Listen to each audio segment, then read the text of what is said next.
Hi friends, YouTube ಚಾನಲ್ಗೆ ಸ್ವಾಗತ. ಆಸೆ ಧಾರಾವಾಹಿಗೆ ನಾಳಿನ ಸಂಚಿಕೆ ಏನು ಅಂತ ನೋಡ್ಕೊಂಬರೋಣ. ರೋಹಿಣಿ ವಿಷಯ ಮನೇಲಿ ಗೊತ್ತಾಗಿ ಶಾಂತಿ ಮನೋಜ್ ಇಬ್ರು ರೋಹಿಣಿನ ಹೊಡೆದು ಮನೆಯಿಂದ ಆಚೆ ತಳ್ತಾ ಇರ್ತಾರೆ. ಹಾಗೆ ರೋಹಿಣಿಗೆ ಕನ್ಸು ಬರೆದಾಗ ರೋಹಿಣಿ ಸಡನ್ ಆಗಿ ಎದ್ದು ಕುತ್ಕೊಂತಾಳೆ. ಮನೋಜ್ ಮನೋಜ್ ಅಂತ ಕೂಗಾತಾ ಇದ್ರೆ ಮನೋಜ ಎದ್ಬಿಟ್ಟು ಏನಾಯ್ತು ರೋಹಿಣಿ, ಏನಾದ್ರೂ ಕೆಟ್ಟ ಕನ್ಸು ಬಿತ್ತಾ ಅಂತ ಮನೋಜ ಕೇಳಿದಾಗ, ಹೌದು ಮನೋಜ್, ನೀವಿವತ್ತು ನನ್ನ ಬಿಟ್ಟು ಹೋಗಲ್ಲ ಮನೋಜ್ ಅಂತ ರೋಹಿಣಿ ಹೇಳ್ದಾಗ, ಇಲ್ಲ ರೋಹಿಣಿ, ನಾನು ಯಾವತ್ತು ನಿನ್ನ ಬಿಟ್ಟೋಗಲ್ಲ, ನಾನು ನಿನ್ನ ತುಂಬಾ ಪ್ರೀತಿಸ್ತಾ ಇದ್ದೀನಿ ಅಂತ ಮನೋಜ ಹೇಳಿ, ಭಯ ಬೀಳ್ಬೇಡ ಮಲ್ಕೋ ಅಂತ ಹೇಳ್ಬಿಟ್ಟು ಮನೋಜ ಹೇಳ್ತಾನೆ. ಬೆಳಗ್ಗೆ ಮೀನಾ ಹೂವು ಕೊಡ್ಬೇಕು ಅಂತ ಹೇಳ್ಬಿಟ್ಟು ಯಾವ್ದೋ ಆರ್ಡ್ರಿಗೆ ಅಂತ ಹೋಗ್ತಾಳೆ. ಆಗ ಅಲ್ಲಿ ಹೋಗ್ಬಿಟ್ಟು, ಅಣ್ಣ ನಾನು ಇಲ್ಲಿ ಒಂದು ಆರ್ಡರ್ ತಗೊಂಡಿದ್ದೆ, ಡಿಸೈನ್ ನೋಡಿದ್ರೆ ಚೆನ್ನಾಗಿದ್ಯಾ ಅಂತ ಕೇಳಿದಾಗ, ನೀವೇನೇನಮ್ಮ ಅವರು ಅಂತ ಆ ಓನರು ಹೇಳ್ತಾರೆ. ಹೌದಣ್ಣ ನಾನೇ ಅಂತ ಹೇಳ್ಬಿಟ್ಟು ಮೀನಾ ಹೇಳಿದಾಗ, ತುಂಬಾ ಚೆನ್ನಾಗಿತ್ತಮ್ಮ, ಇನ್ನೆಷ್ಟು ಆರ್ಡರ್ ನಿಮ್ಗೆ ಕೊಡ್ತೀವಿ ಅಂತ ಹೇಳಿದಾಗ, ತುಂಬಾ ಥ್ಯಾಂಕ್ಸ್ ಅಣ್ಣ ಅಂತ ಹೇಳ್ಬಿಟ್ಟು ಮೀನಾ ಆಚೆ ಬರ್ತಾಳೆ. ಮೀನಾ ಆಚೆ ಬಂದ ತಕ್ಷಣ ಯಾರೋ ಮೀನನ್ನೇ ನೋಡ್ತಾ ಇರ್ತಾನೆ. ಯಾರು ಇವನು ನನ್ನನ್ನೇ ನೋಡ್ತಾ ಇದ್ದಾನ ಅಂತ ಮೀನಾ ಸ್ಕೂಟಿ ಹತ್ರ ಹೋಗಿ ಸ್ಕೂಟಿ ಸ್ಟಾರ್ಟ್ ಮಾಡ್ತಾಳೆ.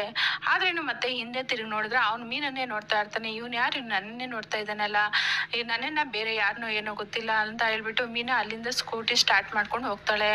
ಅವನು ಮೀನಾ ಹಿಂದನೇ ಹೋಗ್ತಾ ಇರ್ತಾನೆ. ಮತ್ತೆ ಮೀನಾ ಹಿಂದೆ ತಿರುಗಿ ನೋಡಿದ್ರೆ ಮೀನಾ ಹಿಂದೆ ಬರ್ತಾ ಇರ್ತಾನೆ. ಇವನು ನನ್ನ ಹಿಂದೆ ಬಿದ್ದಿದ್ದಾನಲ್ಲ ಅಂತ ಹೇಳ್ಬಿಟ್ಟು ಮೀನಾಗೆ ತುಂಬಾ ಟೆನ್ಷನ್ ಆಗ್ತಾ ಇರತ್ತೆ. ಇಲ್ಲೇ ಪೂಜಾ ಮನೆ ಇದೆಯಲ್ಲ, ಪೂಜಾ ಮನೆಗೆ ಹೋಗೋಣ ಅಂತ ಹೇಳ್ಬಿಟ್ಟು ಮೀನಾ ಪೂಜಾ ಮನೆಗೆ ಹೋಗ್ತಾ ಇರ್ತಾಳೆ. ಇನ್ನೊಂದು ಕಡೆ ರೋಹಿಣಿ ಮತ್ತೆ ಪೂಜಾ ಇಬ್ರು ಪೂಜಾ ಮನೆಯಲ್ಲಿ ಮಾತಾಡ್ತಾ ಇರ್ತಾರೆ. ಆಗ ಪೂಜಾ ಇದ್ಕೊಂಡು ಸೂರ್ಯನ ಮೊಬೈಲ್ ನ ತಗೊಂಡು ಫೋಟೋಸ್ ಎಲ್ಲ ನೋಡ್ತಾ ಇರ್ತಾಳೆ. ಆಗ ರೋಹಿಣಿಗೆ ಕೋಪ ಬಂದು, ಈ ಪೂಜಾ, ಇದನ್ನ ಫಸ್ಟ್ ಎಲ್ಲಾದ್ರೂ ಬಿಸಾಕ್ಬೇಕು ಕಣೆ, ನೀನೇನು ಅವ್ನ ಫೋನ್ ಆನ್ ಮಾಡ್ಕೊಂಡು ಫೋಟೋಸ್ ಎಲ್ಲ ನೋಡ್ತಾ ಇದೀಯಾ ಅಂತ ರೋಹಿಣಿ ಹೇಳ್ದಾಗ, ಅಲ್ಲ ಕಣೆ, ನೋಡಿ ನೋಡಿ ಈ ಜೋಡಿನ ಫೋನ್ ಹೇಗೆ ಬಿಸಾಕೋದು, ನೋಡಿ ಎಷ್ಟು ಚೆನ್ನಾಗಿದ್ದಾರೆ, ಈ ಜೋಡಿ ನೋಡ್ತಾ ಇದ್ರೆ ನಾನು ಮದ್ವೆ ಆಗ್ಬೇಕು ಅನ್ಸ್ತಾ ಇದೆ ಅಂತ ಪೂಜೆ ಹೇಳ್ತಾಳೆ. ನನ್ನ ಟೆನ್ಷನ್ ನಿನ್ಗೆ ಅರ್ಥ ಆಗ್ತಾ ಇಲ್ಲ ಕಣೆ, ಇದೇನಾದ್ರೂ ಸೂರ್ಯನ್ಗಾಗ್ಲಿ ಮೀನಾಗಾಗ್ಲಿ ಸಿಕ್ಕಿದ್ರೆ ನಮ್ ಕತೆ ಅಷ್ಟೇ, ಇದನ್ನೇ ಫಸ್ಟ್ ಎಲ್ಲಾದ್ರೂ ನೀನ್ ದೂರ ಬಿಸಾಕ್ಬಿಡು ಪೂಜಾ ಅಂತ ರೋಹಿಣಿ ಹೇಳ್ತಾ ಇರ್ತಾಳೆ. ಸೂರ್ಯನ್ಗೆ ಮೀನಾಗೆ ಹೇಗೆ ಸಿಗುತ್ತಾ, ಅವ್ರೇನ್ ನಮ್ಮ ಮನೆಗ್ ಬರ್ತಾರಾ, ನಮ್ಮ ಮನೇಲೆಲ್ಲ ಚೆಕ್ ಮಾಡ್ತಾರಾ, ಏನೇ ಹೇಳ್ತಾ ಇದೀಯ ನೀನು ಅಂತ ಹೇಳ್ಬಿಟ್ಟು ಈ ಕಡೆ ಪೂಜಾ ಹೇಳ್ತಾ ಇರ್ಬೇಕಾದ್ರೆ ಅಷ್ಟೊತ್ತಿಗೆ ಕಾಲಿಂಗ್ ಬೆಲ್ ಆಗುತ್ತೆ. ಆಗ ಏನ್ ಇವಾಗ ಮೀನಾ ಸೂರ್ಯ ಇಬ್ರು ಬಂದಿದ್ದಾರೆ ಅಂತ ಭಯ ಬೀಳ್ತಾ ಇದೀಯ ನೀನು, ಅಂತದೇನು ಆಗಿರಲ್ಲ ಅಂತ ಸೂರ್ಯ ಫೋನ್ನ ಕೈಯಲ್ಲೇ ಹಿಡ್ಕೊಂಡು ಪೂಜಾ ಹೋಗಿ ಬಾಗಿಲು ತೆಗಿತಾಳೆ. ಬಾಗಿಲು ತೆಗೆದ ತಕ್ಷಣ ಮೀನಾ ಗಾಬರಿಯಿಂದ ಬಾಗಿಲ ಹತ್ರ ನಿಂತಿರೋದು ನೋಡ್ಬಿಟ್ಟು ಈ ಕಡೆ ರೋಹಿಣಿಗೆ ತುಂಬಾ ಗಾಬರಿ ಆಗ್ತಾ ಇರತ್ತೆ. ಆಗ ಸಡನ್ ಆಗಿ ರೋಹಿಣಿ ಪೂಜಾಗೆ ಫೋನ್ ಅಂತ ಹೇಳ್ತಾಳೆ. ಆಗ ಪೂಜಾ ಸಡನ್ ಆಗಿ ಫೋನ್ ನ ಬಚ್ಚಿಟ್ಕೊಂತಾಳೆ. ಆ ಗಾಬರಿಯಲ್ಲಿ ಮೀನಾ ಫೋನ್ ನ ಗಮನಿಸೋದಿಲ್ಲ. ಮೀನಾ ಅವರೇ, ನೀವೇನು ಇಲ್ಲಿ, ಬನ್ನಿ ಒಳಗಡೆ ಅಂತ ಪೂಜಾ ಹೇಳಿದಾಗ, ಏನಿಲ್ಲ ಪೂಜಾ ಅವರೇ, ಯಾರು ನನ್ನನ್ನ ಫಾಲೋ ಮಾಡ್ಕೊಂಡ್ ಬರ್ತಾ ಇದ್ದಾರೆ ಅಂತ ಮೀನಾ ಹೇಳ್ತಾಳೆ. ಯಾವನವನು, ನಾನ್ ನೋಡ್ಕೊಂತೀನಿ ಇರು ಅಂತ ಹೇಳ್ಬಿಟ್ಟು ಪೂಜಾ ಆಚೆ ಹೋಗಿ ನೋಡ್ತಾಳೆ. ಪೂಜಾ ಆಚೆ ನೋಡಿದಾಗ ಅವನ ಅಲ್ಲಿಂದ ಹೊರಟ್ಬಿಟ್ಟಿರ್ತಾನೆ. ಆಗ ಪೂಜಾ ಒಳಗಡೆ ಬಂದು, ಮೀನಾ ಅವರೇ ಭಯ ಬೀಳ್ಬೇಡಿ, ತಗೊಳ್ಳಿ ನೀರ್ ಕುಡೀರಿ ಅಂತ ಹೇಳ್ಬಿಟ್ಟು ಅಲ್ಲಿ ಮೀನಾ ಪಕ್ಕದಲ್ಲೇ ಫೋನ್ ಇಟ್ಬಿಟ್ಟು ನೀರ್ ತಗೊಂಬರಕ್ಕೆ ಅಂತ ಹೋದಾಗ ಈ ಕಡೆ ರೋಹಿಣಿಗೆ ತುಂಬಾ ಗಾಬರಿ ಆಗ್ತಾ ಇರುತ್ತೆ. ಮೀನಾ ಎಲ್ಲಿ ಫೋನ್ ನೋಡ್ಬಿಡ್ತಾಳು ಅಂತ. ಆಗಡೆ ಸಡನ್ ಆಗಿ ಹೋಗಿ ರೋಹಿಣಿ ಆ ಫೋನ್ ಅಂತ ಕೈಗೆ ಎತ್ಕೊಂಡ್ಬಿಡ್ತಾಳೆ. ಆಗ ಈ ಕಡೆ ಪೂಜೆ ಬಂದ್ಬಿಟ್ಟು, ಮೀನಾ ಅವರೇ ತಗೊಳ್ಳಿ ನೀರ್ ಕುಡೀರಿ, ಟೆನ್ಷನ್ ಬೀಳ್ಬೇಡಿ, ತಗೊಳ್ಳಿ ಅಂತ ಹೇಳ್ಬಿಟ್ಟು ಈ ಕಡೆ ಪೂಜಾ ನೀರ್ ಕೊಡ್ತಾ ಇರ್ತಾಳೆ. ಆಗ ಮೀನಾ ನೀರ್ ಕುಡಿದ್ಬಿಟ್ಟು, ನಾನು ಇನ್ನು ಹೊರಡ್ತೀನಿ ಪೂಜಾ ಅವರೇ ಅಂತ ಹೇಳ್ದಾಗ, ಇವಾಗ ತಾನೇ ಬಂದಿದ್ದೀರಾ, ಇನ್ನೂ ಸ್ವಲ್ಪ ತಿದ್ಬಿಟ್ಟು ಹೋಗಿ, ಮತ್ತೆ ಎಲ್ಲ ಅವ್ನು ಬಂದ್ರೆ ಕಷ್ಟ ಅಂತ ಹೇಳ್ಬಿಟ್ಟು ಈ ಕಡೆ ಪೂಜೆ ಹೇಳ್ಬೇಕಾದ್ರೆ ಆಗ ರೋಹಿಣಿ ಇದ್ಕೊಂಡು, ಅಯ್ಯೋ ಪೂಜಾ, ಅವಳು ಹೋಗ್ಲಿ ಬಿಡಿ, ಅವ್ರಿಗಿನ್ನ ಹೂವು ಕೊಡೋದೆಲ್ಲ ಇರುತ್ತೆ, ಮೀನಾ ಅವರೇ ನೀವು ಹೋಗಿ ಅಂತ ಹೇಳ್ಬಿಟ್ಟು ರೋಹಿಣಿ ಹೇಳ್ತಾಳೆ. ಸರಿ ಪೂಜಾ ಅವರೇ, ನಾನು ಹೊರಡ್ತೀನಿ ಅಂತ ಹೇಳಿದಾಗ, ಸರಿ ಪೂಜಾ, ಮೀನಾ ಅವರೇ ಅಂತ ಪೂಜಾ ಹೇಳ್ತಾಳೆ. ಈಗ ಮೀನಾ ಬಾಗ್ಲರಿಗೂ ಹೋಗಿ ಮತ್ತೆ ವಾಪಸ್ ಬರ್ತಾಳೆ. ಆಗ ರೋಹಿಣಿಗೆ ಮತ್ತೆ ಗಾಬರಿ ಆಗುತ್ತೆ. ಯಾಕೆ ಮೀನವ್ರೆ, ಏನಾಯ್ತು ಅಂತ ರೋಹಿಣಿ ಕೇಳಿದಾಗ, ಏನಿಲ್ಲ ರೋಹಿಣಿ ಅವರೇ, ಇವಾಗ ನಡೆದಿದ್ದೆಲ್ಲ ನೀನು ಮನೆಯಲ್ಲಿ ಹೇಳ್ಬಿಡಿ, ಗಾಬರಿ ಬೀಳ್ತಾರೆ ಅಂತ ಮೀನಾ ಹೇಳ್ತಾಳೆ. ಅಷ್ಟೇನಾ, ಸರಿ ಮೀನವ್ರೆ, ನಾನು ಏನು ಹೇಳೋದಿಲ್ಲ, ನೀವು ಹೋಗಿ ಅಂತ ಈ ಕಡೆ ರೋಹಿಣಿ ಹೇಳ್ತಾಳೆ. ಮೀನಾ ಅಲ್ಲಿಂದ ಹೊರಟ್ಬಿಡ್ತಾಳೆ. ಆಗ ರೋಹಿಣಿ ಹೋಗಿ ಬಾಗ್ಲಾಕ್ಬಿಟ್ಟು, ನಿನ್ಗೇನಾದ್ರು ಬುದ್ಧಿ ಇದೆಯೇನೆ, ಸ್ವಲ್ಪದಲ್ಲಿ ಈಗ ಮೀನಾ ನೋಡ್ಬಿಡ್ತಾ ಇದ್ಲು, ನೀವು ಮೀನಾ ಏನಾದ್ರು ನೋಡಿದಿದ್ರೆ ನಮ್ ಕತೆ ಅಷ್ಟೇ. ಅಲ್ಲ ಪೂಜಾ, ನಾನು ಹೇಳ್ತಾನೆ ಇದೆಯಲ್ಲ, ಈ ಫೋನ್ ಯಾರ ಕೈಗೂ ಬೀಳ್ಬಾರ್ದು, ಇದ್ರಲ್ಲಿ ನನ್ನ ಲೈಫೇ ಇದೆ ಅಂತ ಹೇಳ್ಬಿಟ್ಟು, ನಿನ್ಗೆ ಅರ್ಥ ಆಗಲ್ಲ, ಇದೇನಾದ್ರೂ ಅವ್ರ ಕೈ ಸಿಕ್ಕಿದ್ರೆ ನನ್ನ ಲೈಫ್ ಅಷ್ಟೇ, ಇವಾಗೆ ನಾನು ಎಷ್ಟೋ ಟೆನ್ಷನ್ ಅಲ್ಲಿ ಇದ್ದೀನಿ ಅಂತ ಹೇಳ್ಬಿಟ್ಟು ಈ ಕಡೆ ಪೂಜಾ ಮೇಲೆ ಜೋರಾಗಿ ಕೂಗಾಡ್ತಾ ಇರ್ತಾಳೆ ರೋಹಿಣಿ ಯಾಕೆ ಆ ತರ ಕೂಗಾಡ್ತಾ ಇದೆ, ಇವಾಗ ಏನು ಆಗಿಲ್ಲಲ್ಲ, ಸುಮ್ನೆ ಇರು, ಈ ಫೋನ್ ತಾನೇ, ನಾನು ನಾಳೆ ಬಿಸಾಕ್ತೀನಿ ಬಿಡು ಅಂತ ಹೇಳ್ಬಿಟ್ಟು ಈ ಕಡೆ ಪೂಜಾ ಹೇಳ್ತಾ ಇರ್ತಾಳೆ. ಇನ್ನೊಂದು ಕಡೆ ಸೂರ್ಯ ಫ್ರೆಂಡ್ಸ್ ಜೊತೆ ಯಾವ್ದೋ ಬರ್ತ್ಡೇ ಪಾರ್ಟಿ ಫ್ರೆಂಡ್ದು ಅಂತ ಮಾಡ್ತಾ ಇರ್ತಾರೆ. ಆಗ ಅಲ್ಲಿಗೆ ಕೇಕ್ ಎಲ್ಲ ತರಿಸ್ಬಿಟ್ಟು ಕೇಕ್ ಕಟ್ ಮಾಡೋಣ ಅಂತ ಕ್ಯಾಂಡಲ್ ಹಚ್ಬೇಕಾದ್ರೆ ಸೂರ್ಯ ಆ ಕ್ಯಾಂಡಲ್ ಊದ್ದೆ ಹಾಗೆ ಕೇಕ್ ಕಟ್ ಮಾಡು ಅಂತ ಸೂರ್ಯ ಹೇಳ್ದಾಗ, ಅಲ್ಲ ಕಣೋ ಎಲ್ರು ಕ್ಯಾಂಡಲ್ ಊದ್ಬಿಟ್ಟು ತಾನೆ ಕೇಕ್ ಕಟ್ ಮಾಡೋದು ಅಂತ ಫ್ರೆಂಡ್ ಹೇಳ್ದಾಗ, ಇಲ್ಲ ಕಣೋ ಆತರ ಮಾಡ್ಬಾರ್ದು, ಊಟದ ಹಬ್ಬ ದಿವಸ ಬೆಳ್ಕಾಗಿ ಹರಿತಾ ಇರ್ಬೇಕು ಅನ್ನೋ ತರಾನೇ ಇರ್ಬೇಕು, ಯಾವ್ದೇ ಕಾರಣಕ್ಕೂ ಕ್ಯಾಂಡಲ್ ಊದ್ಬೇಡ ನೀನು, ಹಾಗೆ ಕಟ್ ಮಾಡು ಅಂತ ಸೂರ್ಯ ಹೇಳ್ತಾ ಇರ್ತಾನೆ.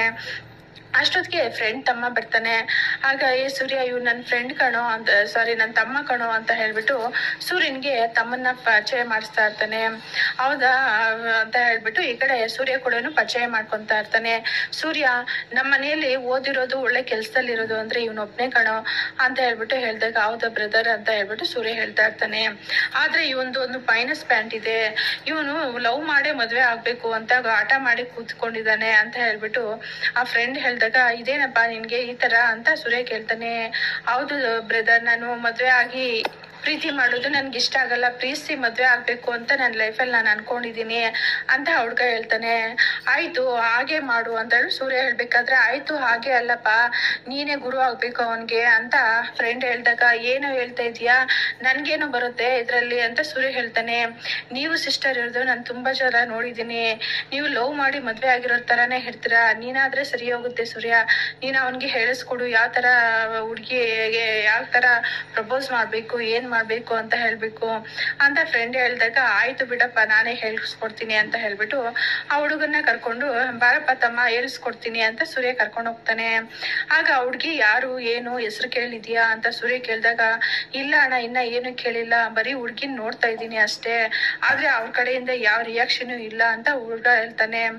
ಹೌದಾ, ಆದ್ರೆ ಹುಡ್ಗಿರೆಲ್ಲ ಹಾಗೆ ತರ ಇರ್ತಾರೆ, ನೀನು ಫಸ್ಟು ಸ್ಟಾರ್ಟಿಂಗ್ ಅಲ್ಲೇ ಹೋಗಿ ಹೆಸರು ಕೇಳಕ್ ಹೋಗ್ಬೇಡ, ಕಪಾಳಕ್ಕೆ ಹೊಡೆದು ಬಿಡ್ತಾಳೆ, ಸ್ಟಾರ್ಟಿಂಗ್ ಅಲ್ಲಿ ನೀನು ಸ್ಮೈಲ್ ಕೊಡು, ಅವ್ಳಿಗಿನ್ನು ಸ್ಮೈಲ್ ಕೊಟ್ರೆ ಸರಿ ಅವ್ಳಿಗೂ ಓಕೆ ಅಂತ ಅರ್ಥ, ಇಲ್ಲ ಕೋಪದಲ್ಲಿ ಹೊರಟೋದ್ರೆ ಇಲ್ಲ ಇಷ್ಟ ಇಲ್ಲ ಅಂತ ಅರ್ಥ, ಹಾಗಂತ ಹಾಗೆ ಬಿಟ್ಬಿಡ್ಬೇಡ, ಮತ್ತೆ ಅವ್ಳಿಗೆ ಹತ್ರ ಮತ್ತೆ ಕಾಣಿಸ್ಕೊ, ಮತ್ತೆ ಹೋಗಿ ಹತ್ರ ಹೋಗಿ ಹಾಯ್ ಅಂತ ಹೇಳ್ಬಿಟ್ಟು ಸ್ಮೈಲ್ ಕೊಡು, ಆಗ್ಲೂ ಅವಾಗ ರಿಜೆಕ್ಟ್ ಮಾಡ್ಬಿಟ್ಲಾ ಅವಾಗೂ ಸೈಲೆಂಟ್ ಆಗಿ ಆಗ್ಬಿಡು, ಮತ್ತೆ ಮತ್ತೆ ಮತ್ತೆ ನೀನು ಹುಡುಗಿಗೆ ಕಾಣಿಸ್ಕೊಂತಾ ಇರು, ಸಡನ್ ಆಗಿ 2 ದಿವಸ ನೀನು ಕಾಣಿಸ್ಕೊಂಬೇಡ, ಅವಾಗ ಆ ಹುಡ್ಗಿ ಏನಾದ್ರು ನಿನ್ನ ಎಲ್ಲೋದ ಅಂತ ಏನಾದ್ರು ಗಮನಿಸ್ಕೊಂಡು ನಿನ್ನ ಅಷ್ಟೇ ಹುಡುಕ್ತಾ ಇದ್ದಾಳೆ ಅಂತಂದ್ರೆ ನೀನಂದ್ರೆ ಇಷ್ಟ ಅಂತ ಅರ್ಥ ಅಂತ ಸೂರ್ಯ ಹೇಳ್ದಾಗ, ಹೌದಣ್ಣ ಇಷ್ಟೆಲ್ಲ ಇದೆಯಾ ಇದ್ರಲ್ಲಿ ಅಂತ ಹೇಳ್ಬಿಟ್ಟು ಆ ಹುಡ್ಗ ಹೇಳ್ತಾನೆ. ಅಷ್ಟೇ ಅಲ್ಲಪ್ಪ ತಮ್ಮ, ಆಮೇಲೆ ನೀನು ಆ ಹುಡ್ಗಿ ಹತ್ರ ಹೋಗ್ಬೇಕು, ಆ ಹುಡ್ಗಿಗೆ ಫಸ್ಟ್ ಹೆಸರು ಕೇಳ್ಬೇಕು, ನಿನ್ನ ಹೆಸರೇ ಹೇಳ್ಬೇಕು, ಆ ತರ ಎಲ್ಲ ಸ್ವಲ್ಪನೇ ನೀ ಮೂವ್ ಆಗ್ಬೇಕು, ಸಡನ್ ಆಗಿ ಏನಾದ್ರು ನೀನ್ ಹೋಗಿದ್ಯಾ ಅಂದ್ರೆ ಕಪಾಳಕ್ಕೆ ಹೊಡಿತಾಳೆ ಅಷ್ಟೇ, ಆಮೇಲೆ ಬ್ರೇಕ್ ಆಗ್ಬಿಡತ್ತೆ ಅಂತ ಹೇಳ್ಬಿಟ್ಟು ಈ ಕಡೆ ಸೂರ್ಯ ಹೇಳ್ತಾನೆ. ಅಣ್ಣ ನೀವ್ ಹೇಳ್ದಂಗೆ ಮಾಡ್ತೀನಿ, ನಾಳೆ ದಿವಸ ನಾನು ಹೋಗ್ತಾ ಇರ್ತೀನಿ, ಸಡನ್ ಆಗಿ ನಾನು ಕಾಣಿಸ್ತಾ ಆಗ್ಬಿಡ್ತೀನಿ, ಅವ್ರಿನ ಯಾವ ರೀತಿ ರಿಯಾಕ್ಟ್ ಆಗ್ತಾರೋ ನೋಡೋಣ ಅಂತ ಹೇಳ್ಬಿಟ್ಟು ಆ ಹುಡ್ಗನು ಹೇಳ್ತಾ ಇರ್ತಾನೆ. ಆಯ್ತು ಇವತ್ತಿಗೆ ಇಷ್ಟು ಸಾಕು, ಮತ್ತೆ ಇದೆಲ್ಲ ಮಾಡ್ ನೋಡು, ಅದು ಫೈಲ್ ಆದ್ರೆ ಮತ್ತೆ ಏನ್ ಮಾಡ್ಬೇಕು ಅಂತ ನಾನು ಹೇಳ್ತೀನಿ ಅಂತ ಸೂರ್ಯ ಹೇಳ್ತಾನೆ. ಆಯ್ತಣ್ಣ ನಾಳೆಯಿಂದ ನೀವ್ ಹೇಳಿದ್ದೆ ಫಾಲೋ ಮಾಡ್ತೀನಿ ಅಂತ ಹುಡ್ಗ ಹೇಳ್ತಾನೆ.